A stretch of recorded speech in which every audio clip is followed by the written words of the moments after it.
Hi friends, നമ്മൾ ഇന്നത്തെ class current അഫയേഴ്സിൻ്റെ രണ്ടാമത്തെ ക്ലാസ്സാണ്. അതിൽ വളരെ പ്രധാനപ്പെട്ട ചോദ്യങ്ങൾ മാത്രമേ ഉൾപ്പെടുത്തിയിട്ടുള്ളൂ. ലവ് കറൻസി, ആയുൽ സാറ്റ്, ഉൾക്കഥ എന്ന കൃതി, കനൽ പദ്ധതി, ഇതുപോലെയുള്ള വളരെ പ്രധാനപ്പെട്ട ചോദ്യങ്ങൾ മാത്രം ഉൾപ്പെടുത്തിയിട്ടുള്ള ഒരു ക്ലാസ്സാണിത്. സ്കിപ്പ് ചെയ്യാതെ മുഴുവനായും കാണുക. നമുക്ക് വേഗം ചോദ്യങ്ങളിലേക്ക് പോകാം. ചോദ്യങ്ങളിലേക്ക് പോകുന്നതിന് മുമ്പേ ഒന്ന് പരിചയപ്പെടാം. എൻ്റെ പേര് ജംഷിദ, കോഴിക്കോട് ജില്ലയിലാണ്. ഈ ക്ലാസ് കണ്ട് നിങ്ങൾക്ക് ഇഷ്ടമായിട്ടുണ്ടെങ്കിൽ ലൈക്ക് ചെയ്യുക. നിങ്ങളുടെ അഭിപ്രായം കമൻറ്റായി രേഖപ്പെടുത്തുക. അതേപോലെ തന്നെ സബ്സ്ക്രൈബ് ചെയ്യാതെ കാണുന്നവരുണ്ടെങ്കിൽ സബ്സ്ക്രൈബ് ചെയ്യുക. കൂടാതെ കുഞ്ഞ് ബെൽ ബട്ടൺ കൂടെ ഇനേബിൾ ചെയ്യുക. എങ്കിൽ മാത്രമേ ഞാൻ ക്ലാസ്സുകൾ അപ്ലോഡ് ചെയ്യുന്ന സമയത്ത് നിങ്ങൾക്ക് അത് നോട്ടിഫിക്കേഷനായി വരികയുള്ളൂ. നമുക്ക് ആദ്യത്തെ ചോദ്യത്തിലേക്ക് പോകാം. ആദ്യത്തെ ചോദ്യം എന്താണ്? ഇന്ത്യയിലെ 100ാമത് റാംസാർ സൈറ്റ് ഏതാണ്? ഇന്ത്യയിലെ 100ാമത് റാംസാർ സൈറ്റ് ഏതാണ് എന്നതാണ് ചോദ്യം. ജയ്പ്രകാശ് നാരായൺ പക്ഷി സങ്കേതമാണ് ഇന്ത്യയിലെ 100ാമത്തെ റാംസാർ സൈറ്റായി തിരഞ്ഞെടുക്കപ്പെട്ടിട്ടുള്ളത്. ഇത് യുപിയിലാണ്. സുർഹതാൽ പക്ഷി സങ്കേതം എന്നും അറിയപ്പെടുന്നത് ഈ പക്ഷി സങ്കേതത്തെയാണ്. ഇന്ത്യയിലെ 100ാമത് റാംസാർ സൈറ്റ് ഏതാണ്? ജയ്പ്രകാശ് നാരായൺ പക്ഷി സങ്കേതം യുപിയിലാണ് സ്ഥിതി ചെയ്യുന്നത്. സുർഹതാൽ പക്ഷി സങ്കേതം എന്നുകൂടെ ഇത് അറിയപ്പെടുന്നു. നെക്സ്റ്റ് ക്വസ്റ്റ്യൻ, ഇന്ത്യയിൽ ഏറ്റവും കൂടുതൽ റാംസാർ സൈറ്റുകൾ ഉള്ള സംസ്ഥാനം ഏതാണ്? അത് തമിഴ്നാടാണ്. ഇന്ത്യയിൽ ഏറ്റവും കൂടുതൽ റാംസാർ സൈറ്റുകൾ ഉള്ള സംസ്ഥാനം തമിഴ്നാടാണ്. കണക്റ്റഡ് ഫാക്ട്സ് ഒന്നും പറയുന്നില്ല, അപ്പോൾ വീഡിയോയ്ക്ക് ലെങ്ത് കൂടും. സോ ഈ രണ്ട് ചോദ്യങ്ങൾ സെറ്റായല്ലോ. ഇനി നമുക്ക് മൂന്നാമത്തെ ചോദ്യത്തിലേക്ക് പോകാം.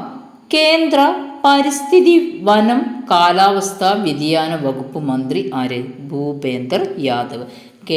കേന്ദ്ര പരിസ്ഥിതി വനം കാലാവസ്ഥാ വ്യതിയാന വകുപ്പ് മന്ത്രിയുടെ പേരാണ് ഭൂപേന്ദർ യാദവ്. നമ്മളിപ്പോൾ ഇന്ത്യയിലെ 100ാമത് റാംസാർ സൈറ്റ് ഏതാണെന്ന് പഠിച്ചു. സുർഹതാൽ പക്ഷി സങ്കേതം അഥവാ ജയ്പ്രകാശ് നാരായൺ പക്ഷി സങ്കേതം. സെക്കൻഡ് ക്വസ്റ്റ്യൻ, ഇന്ത്യയിൽ ഏറ്റവും കൂടുതൽ റാംസാർ സൈറ്റുകൾ ഉള്ള സംസ്ഥാനം ഏതായിരുന്നു? അത് തമിഴ്നാടാണ്. കേന്ദ്ര പരിസ്ഥിതി വനം കാലാവസ്ഥാ വ്യതിയാന വകുപ്പ് മന്ത്രിയുടെ പേര് ചോദിച്ചാൽ അത് ഭൂപേന്ദർ യാദവാണ്. നെക്സ്റ്റ് ക്വസ്റ്റ്യൻ, 2026 ലോക പരിസ്ഥിതി ദിനത്തിൻ്റെ പ്രമേയം എന്താണ്? പ്രകൃതിയിൽ നിന്നും പ്രചോദനം ഉൾക്കൊണ്ട് കാലാവസ്ഥയ്ക്കായി നമ്മുടെ ഭാവിക്കായി. ഇതാണ് 2026 ലോക പരിസ്ഥിതി ദിന പ്രമേയം. Inspired by nature for climate for our future. ഇത് എന്താണ് തീം ചോദിച്ചാൽ 2026 ലോക പരിസ്ഥിതി ദിന പ്രമേയമാണ് പ്രകൃതിയിൽ നിന്നും പ്രചോദനം ഉൾക്കൊണ്ട് കാലാവസ്ഥയ്ക്കായി നമ്മുടെ ഭാവിക്കായി എന്നത്. നെക്സ്റ്റ് ക്വസ്റ്റ്യൻ, യൂറോസോണിൻ്റെ ഭാഗമാകുന്ന 21ാമത് രാജ്യം. യൂറോസോണിൻ്റെ ഭാഗമാകുന്ന 21ാമത്തെ രാജ്യമാണ് ബൾഗേറിയ. അതായത് യൂറോ ആ കറൻസിയെ തങ്ങളുടെ കറൻസിയായി ബൾഗേറിയ അംഗീകരിച്ചു. ബൾഗേറിയയുടെ മുമ്പേ ഉള്ള കറൻസി ഏതായിരുന്നു? ലവ് ആയിരുന്നു ബൾഗേറിയയുടെ യൂറോയ്ക്ക് മുമ്പേ ഉണ്ടായിരുന്ന കറൻസി. അപ്പോൾ ആരും ബൾഗേറിയയുടെ നിലവിലെ കറൻസി ചോദിച്ചാൽ ലവ് എഴുതരുത്. യൂറോ ആണ് ഇപ്പോഴത്തെ ബൾഗേറിയയുടെ കറൻസിയായി അവർ അംഗീകരിച്ചിരിക്കുന്നത്. യൂറോസോണിൻ്റെ ഭാഗമാകുന്ന 21ാമത് രാജ്യമാണ് ബൾഗേറിയ. ഓക്കെയാണ്. ഈ 5 ചോദ്യങ്ങൾ സെറ്റായല്ലോ. ഇനി നമുക്ക് അടുത്ത ചോദ്യത്തിലേക്ക് പോകാം. അടുത്ത ചോദ്യം എന്താണ്? ബ്ലൂ വാലി ക്ലസ്റ്റർ എന്നത് അസം സർക്കാരും ഏത് സംഘടനയും ചേർന്നുള്ള പദ്ധതിയാണ്? ബ്ലൂ വാലി ക്ലസ്റ്റർ എന്നത് യൂറോപ്യൻ യൂണിയനും അസം സർക്കാരും ചേർന്നിട്ടുള്ള പദ്ധതിയാണ്. അസം സംസ്ഥാന സർക്കാരും യൂറോപ്യൻ യൂണിയനുമായി ചേർന്നിട്ടുള്ള നടത്തുന്ന പദ്ധതിയാണ് ബ്ലൂ വാലി ക്ലസ്റ്റർ പദ്ധതി. നെക്സ്റ്റ്, ലോകത്തിലെ ഏറ്റവും ഉയരം കൂടിയ ദേവാലയ ഗോപുരം ഏത്? ലോകത്തിലെ ഏറ്റവും ഉയരം കൂടിയ ദേവാലയ ഗോപുരം ഏത് എന്നതാണ് അടുത്ത ചോദ്യം.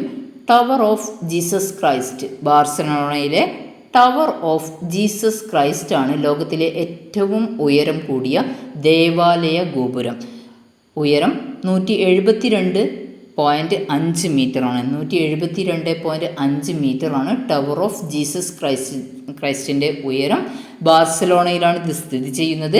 ലോകത്തിലെ ഏറ്റവും ഉയരം കൂടിയ ദേവാലയ ഗോപുരമാണ് tower of Jesus Christ. Next, അഭിഭാഷകരിൽ നിന്ന് നേരിട്ട് സുപ്രീം കോടതി ജഡ്ജിയായി നിയമിതയായ രണ്ടാമത്തെ വനിത ആരാണ്? അഭിഭാഷകരിൽ നിന്ന് നേരിട്ട് സുപ്രീം കോടതി ജഡ്ജിയായി നിയമിതയായ രണ്ടാമത്തെ വനിത ആര് എന്ന ചോദ്യത്തിന് ഉത്തരമാണ് വി മോഹന അല്ലെങ്കിൽ വി സുബ്രഹ്മണി മോഹന.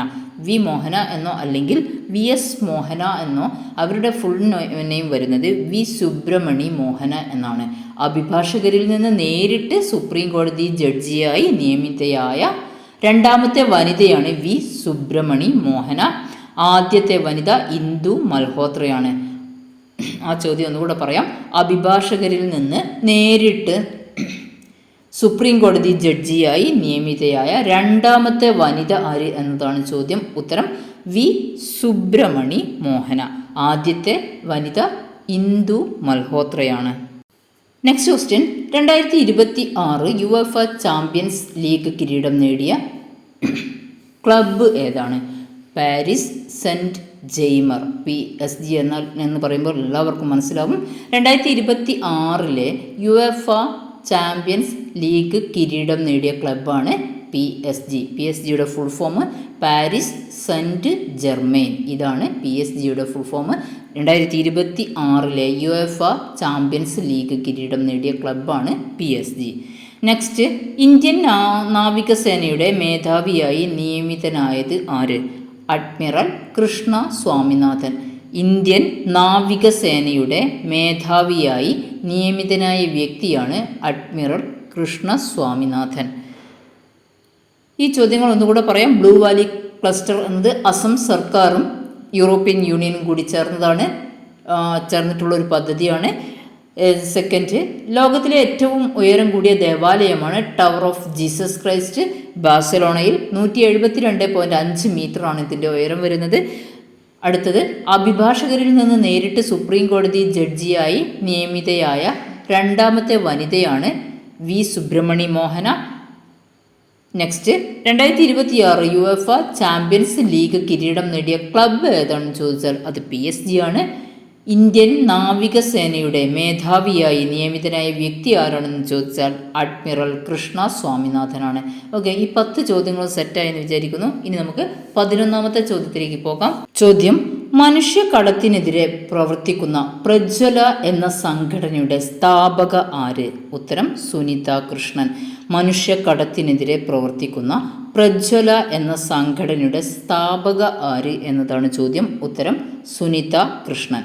നെക്സ്റ്റ് ക്വസ്റ്റ്യൻ, നിലവിലെ തമിഴ്നാട് മുഖ്യമന്ത്രിയുടെ അഡീഷണൽ സെക്രട്ടറിയായി നിയമിതനായ മലയാളി ആരാണ്?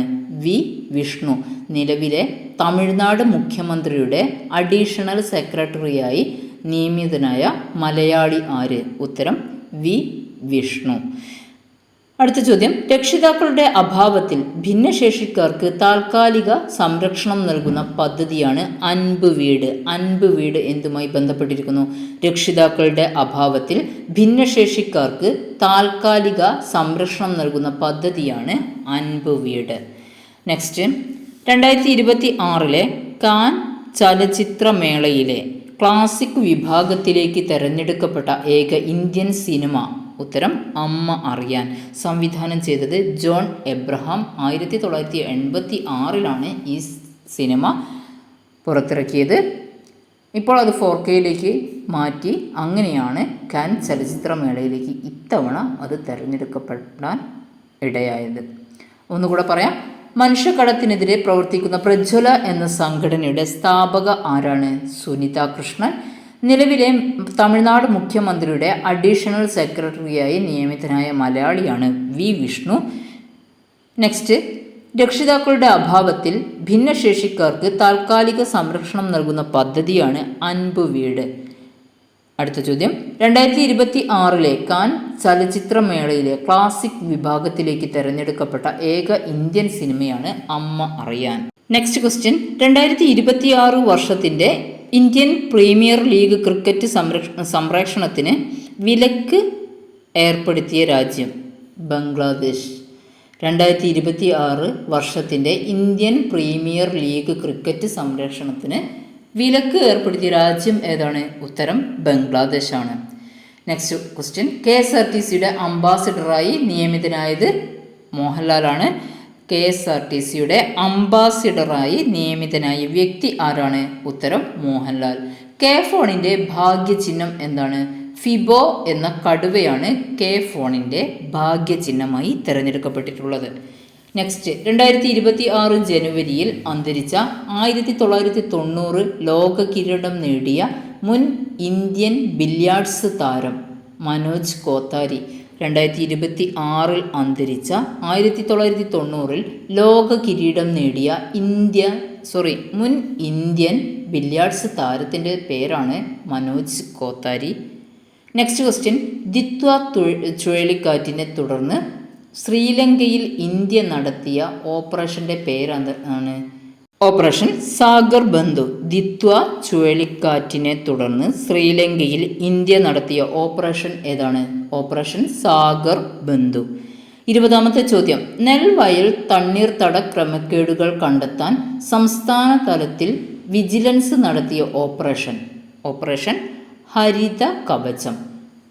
ഒന്നുകൂടെ പറയാം. നെൽവയൽ തണ്ണീർത്തട ക്രമക്കേടുകൾ കണ്ടെത്താൻ സംസ്ഥാന തലത്തിൽ വിജിലൻസ് നടത്തിയ ഓപ്പറേഷൻ ഏതാണ്? ഉത്തരം ഓപ്പറേഷൻ ഹരിത കവചം. സർക്കാരിൻ്റെ പദ്ധതികളും ഇതേപോലെയുള്ള ഓപ്പറേഷൻസും എല്ലാം കൃത്യമായിട്ട് പഠിച്ചിരിക്കണം. കാരണം അവിടെ നിന്നുള്ള ചോദ്യങ്ങൾ വരാനുള്ള സാധ്യത വളരെ വളരെ കൂടുതലാണ്. ഇനി നമുക്ക് അടുത്ത ചോദ്യത്തിലേക്ക് പോകാം. അടുത്ത ചോദ്യം എന്താണ്? ഗോവയിൽ പുതുതായി പ്രഖ്യാപിച്ച 3ാമത്തെ ജില്ല ഏതാണ്? കുശാവതി. ഗോവയിൽ പുതുതായി പ്രഖ്യാപിച്ച 3ാമത്തെ ജില്ല ഏതാണ്? ചോദിക്കാൻ സാധ്യതയുള്ള ചോദ്യമാണ്. ഉത്തരം കുശാവതി. ഇനി നമുക്ക് പഠിക്കേണ്ടി വരും കേരളത്തിൽ പുതുതായി നിലവിൽ വന്ന ജില്ല എന്ന്. അതിൻ്റെ പണിപ്പുരയിലാണ് സർക്കാരും. ഓക്കെ, നമുക്ക് ഇവിടെ ഗോവയിൽ പുതുതായി പ്രഖ്യാപിച്ച 3ാമത്തെ ജില്ല ഏതാണ് എന്ന് ചോദിച്ചാൽ അത് കുശാവതിയാണ്. അടുത്ത ചോദ്യം, ന്യൂയോർക്ക് മേയറായി 2026 ജനുവരിയിൽ ചുമതലയേറ്റ ഇന്ത്യൻ വംശജൻ ആരാണ്?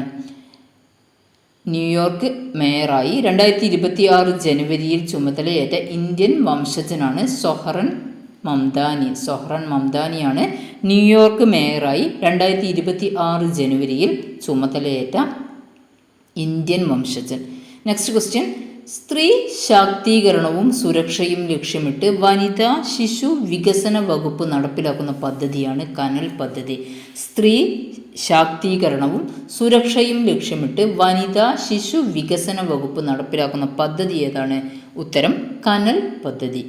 24ാമത്തെ ചോദ്യം, ഇന്ത്യയിൽ ആദ്യമായി മെഗിറ്റ്സ് ഗോബി മത്സ്യത്തെ കണ്ടെത്തിയ സ്ഥലം? ആര്യപ്പള്ളി ഒഡീഷയിലാണ്. ഇന്ത്യയിൽ ആദ്യമായി മെഗിറ്റ്സ് ഗോബി എന്ന മത്സ്യത്തെ കണ്ടെത്തിയ സ്ഥലമാണ് ആര്യപ്പള്ളി സ്ഥിതി ചെയ്യുന്നത് ഒഡീഷയിലാണ്. അടുത്ത ചോദ്യത്തിലേക്ക് പോകാം. തിരുവിതാംകൂർ ചരിത്രം വിശദമായി രേഖപ്പെടുത്തുന്ന ആദ്യ ഡിജിറ്റൽ മ്യൂസിയം ഏതാണ്? കനകക്കുന്ന് കൊട്ടാരത്തിലാണ് ഈ ഡിജിറ്റൽ മ്യൂസിയം നിലവിൽ വന്നത്. തിരുവിതാംകൂർ ചരിത്രം വിശദമായി രേഖപ്പെടുത്തുന്ന ആദ്യ ഡിജിറ്റൽ മ്യൂസിയം നിലവിൽ വന്നത് കനകക്കുന്ന് കൊട്ടാരത്തിലാണ്. അടുത്ത ചോദ്യം, 26ാമത്തെ ചോദ്യം, രാജ്യത്തെ ആദ്യ വന്ദേ ഭാരത് സ്ലീപ്പർ ട്രെയിനിൻ്റെ റൂട്ട് ഏതാണ്? കൊൽക്കത്ത മുതൽ ഗുവാഹത്തി വരെയാണ് രാജ്യത്തെ ആദ്യ വന്ദേ ഭാരത് സ്ലീപ്പർ ട്രെയിനിൻ്റെ റൂട്ട്. ഇവിടെ നമ്മൾ ഓർമ്മിക്കേണ്ട പോയിന്റ് വന്ദേ ഭാരത് സ്ലീപ്പർ ട്രെയിനാണ്. ആദ്യത്തെ വന്ദേ ഭാരത് സ്ലീപ്പർ ട്രെയിനാണ് എന്ന് ഓർമ്മയിൽ വെക്കണം. അതിൻ്റെ റൂട്ട് ചോദിച്ചാൽ Kolkata to Guwahati. Next question, 2025 Odakkuzhal പുരസ്കാരത്തിന് അർഹനായത് ആരാണ്? EP രാജഗോപാൽ. ഉൾക്കഥ എന്ന ആത്മകഥയ്ക്കാണ് അദ്ദേഹത്തിന് 2025 ഓടക്കുഴൽ പുരസ്കാരം ലഭിച്ചത്. നെക്സ്റ്റ്, 2026 ജനുവരിയിൽ 2 ദിവസത്തെ സന്ദർശനത്തിനായി ഇന്ത്യയിലെത്തിയ ജർമ്മൻ ചാൻസലർ ആരാണ്? Federico Merz. 2026 ജനുവരിയിൽ 2 ദിവസത്തെ സന്ദർശനത്തിനായി ഇന്ത്യയിലെത്തിയ ജർമ്മൻ ചാൻസലറിൻ്റെ പേരാണ് ഫെഡറിക് മെർസ്. 29ാമത്തെ ചോദ്യം, ബഹിരാകാശത്ത് വെച്ച് ഉപഗ്രഹങ്ങളിൽ ഇന്ധനം നിറയ്ക്കുന്ന നൂതന സാങ്കേതിക വിദ്യ പരീക്ഷിക്കാൻ ലക്ഷ്യമിട്ടുള്ള ഇന്ത്യൻ സ്റ്റാർട്ടപ്പ് ഉപഗ്രഹത്തിൻ്റെ പേരെന്ത്? ആയുൽസാറ്റ് എന്താണെന്ന് നമുക്കൊന്നുകൂടെ നോക്കാം. ബഹിരാകാശത്ത് വെച്ച് ഉപഗ്രഹങ്ങളിൽ ഇന്ധനം നിറയ്ക്കുന്ന നൂതന സാങ്കേതിക വിദ്യ പരീക്ഷിക്കാൻ ലക്ഷ്യമിട്ടുള്ള ഇന്ത്യൻ സ്റ്റാർട്ടപ്പ് ഉപഗ്രഹത്തിൻ്റെ പേരാണ് ആയുൽസാറ്റ്. നെക്സ്റ്റ് ക്വസ്റ്റ്യൻ, 2026 ശൈത്യകാല പാരാലിമ്പിക്സിന് വേദിയാകുന്ന രാജ്യം ഇറ്റലി. 2026 ശൈത്യകാല പാരാലിമ്പിക്സ് വേദിയാകുന്ന രാജ്യം ഏതാണ്? ഇറ്റലിയാണ്. 2026 കോമൺവെൽത്ത് ഗെയിംസിൻ്റെ വേദി ഗ്ലാസ്ഗോ, സ്കോട്ട്ലൻഡാണ്. 2026 കോമൺവെൽത്ത് ഗെയിംസിൻ്റെ വേദി ചോദിച്ചാൽ അത് ഗ്ലാസ്ഗോ, സ്കോട്ട്ലൻഡിലെ ഗ്ലാസ്ഗോയാണ് 2026 കോമൺവെൽത്ത് ഗെയിംസ് വേദി. Mother Mary Comes to Me എന്ന ആത്മകഥ ആരുടേതാണ്? Mother Mary Comes to Me എന്ന ആത്മകഥ അരുന്ധതി റോയുടേതാണ്. നെക്സ്റ്റ്, കേരളത്തിലെ ആദ്യത്തെ ബട്ടർഫ്ലൈ സാങ്ച്വറിയാണ് ആറളം. കേരളത്തിലെ ആദ്യത്തെ ബട്ടർഫ്ലൈ സാങ്ച്വറി ഏതാണ്? അത് ആറളമാണ്. ലാസ്റ്റ് ക്വസ്റ്റ്യൻ, സർക്കാർ സ്കൂളുകളിൽ പത്രവായന നിർബന്ധമാക്കിയ സംസ്ഥാനം ഏതാണ്? രാജസ്ഥാൻ. സർക്കാർ സ്കൂളുകളിൽ പത്രവായന നിർബന്ധമാക്കിയ സംസ്ഥാനമാണ് രാജസ്ഥാൻ. നമ്മൾ 34 ചോദ്യങ്ങളാണ് ഇവിടെ ഡിസ്കസ് ചെയ്തത്. 2025 മെയ് മാസം മുതലുള്ള കറണ്ട് അഫയേഴ്സ് ചെയ്തു പഠിക്കാൻ ഗൂഗിൾ ഫോമിലൂടെ ഒരു മോക്ക് ടെസ്റ്റായി ചെയ്തു പഠിക്കാൻ താല്പര്യമുള്ളവർക്ക് ഞാൻ ഡിസ്ക്രിപ്ഷനിൽ ഒരു ലിങ്ക് കൊടുക്കുന്നുണ്ട്, ഗ്രൂപ്പിൻ്റെ ലിങ്ക് കൊടുക്കുന്നുണ്ട്. അതിൽ ജോയിൻ ചെയ്യാം. ഡീറ്റെയിൽസ് എല്ലാം ഗ്രൂപ്പിൽ നൽകുന്നതാണ്. താല്പര്യമുള്ളവർ മാത്രം ലിങ്കിൽ ജോയിൻ ചെയ്യുക. ഓക്കെ, ക്ലാസ് ഇഷ്ടമായാൽ ലൈക്ക് ചെയ്യുക, കൂട്ടുകാരിലേക്ക് ഷെയർ ചെയ്യുക. എല്ലാവർക്കും വിജയം ആശംസിക്കുന്നു. Good bye, C you soon.